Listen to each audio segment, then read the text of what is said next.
Have you ever wanted to start your own podcast? I record and publish podcasts on a platform called Spotify for Podcasters, and I absolutely love it. Essentially, you can upload from your phone or computer, and it distributes to every platform that plays podcasts. They support video podcasts, and you can make money on the platform with ads or even podcast subscriptions, something that has made my life so much easier as a podcaster. So if you're interested, I highly recommend you give it a try. You can download the Spotify for Podcast app, or go to spotify.com/podcasters to get started on your podcast today.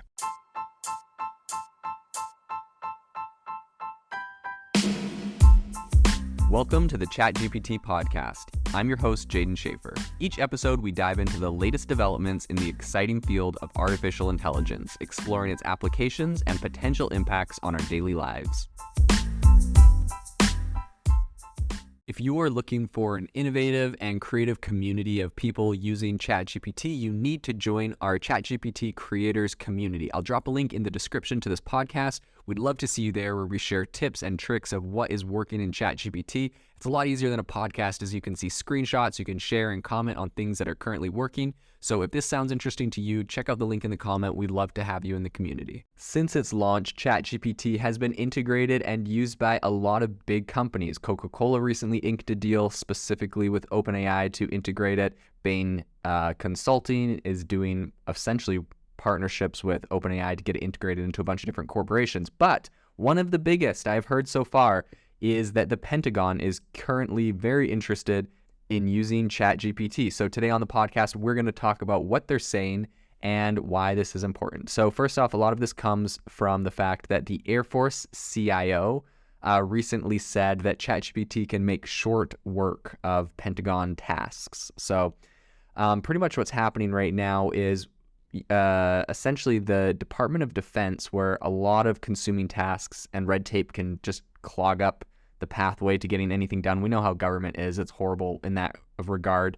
According to Lauren Knausenberger, the Air Force's chief information officer, she believes that ChatGPT can help. So a smart assistant or AI-powered chatbot could effectively find files, answer questions, ask questions, or dig up contact information, among other millions of menial assignments. And that's what she was saying back in February 28 at an event in Virginia, which was hosted by the Billington Cybersecurity. So automating a lot of those different processes would save them a lot of time and resources. We've all seen how ChatGPT can save us, time on our different careers, a lot of businesses and industries, and now it looks like the government is getting into it. So she said that there's no reason why ChatGPT can't respond to taskers and take away some of the very heavy knowledge management work of finding. So it's like, if like she said, okay, who are the 3 action officers across the department that have these different pieces, and it can kind of like ChatGPT could pull it together.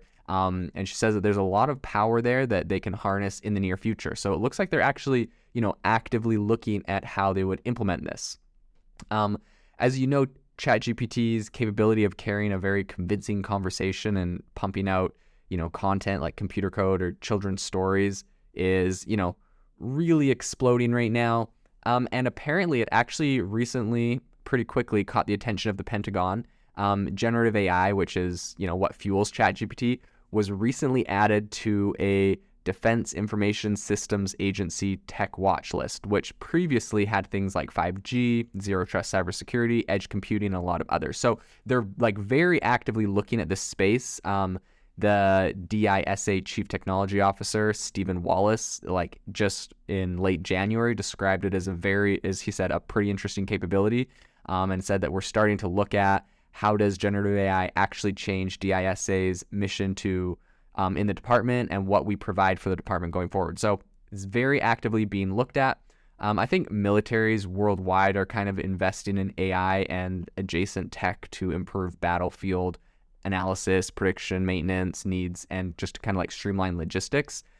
So Knausenberger, who is leaving her CIO post in June, has said that the U.S. needs to automate more to maintain its advantages, right? Like, we know the red tape in government is killing us. And so if we have all of this red tape and we're able to automate a lot of the more mundane tasks, I don't see any reason why we shouldn't be able to integrate AI to get that done, make our government more efficient, especially our defense, which is a very important part of our economy. So it's interesting, though, because she is on her way out in June. And so she's kind of talking about the importance now, but she's on her way out, and her successor hasn't yet been named. So we don't really know if the next person coming in is going to be as plugged in or interested in this.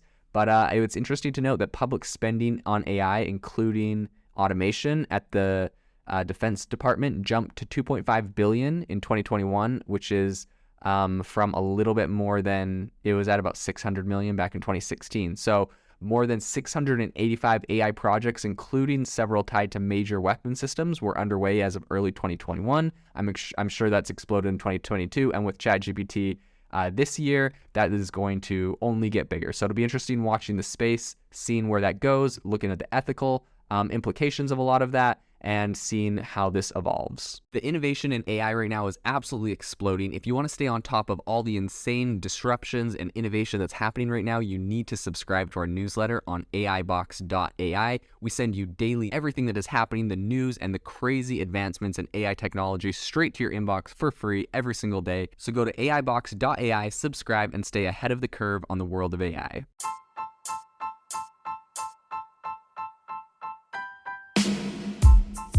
You've been listening to the ChatGPT podcast. Make sure to rate us wherever you listen to your podcasts, and have a fantastic week.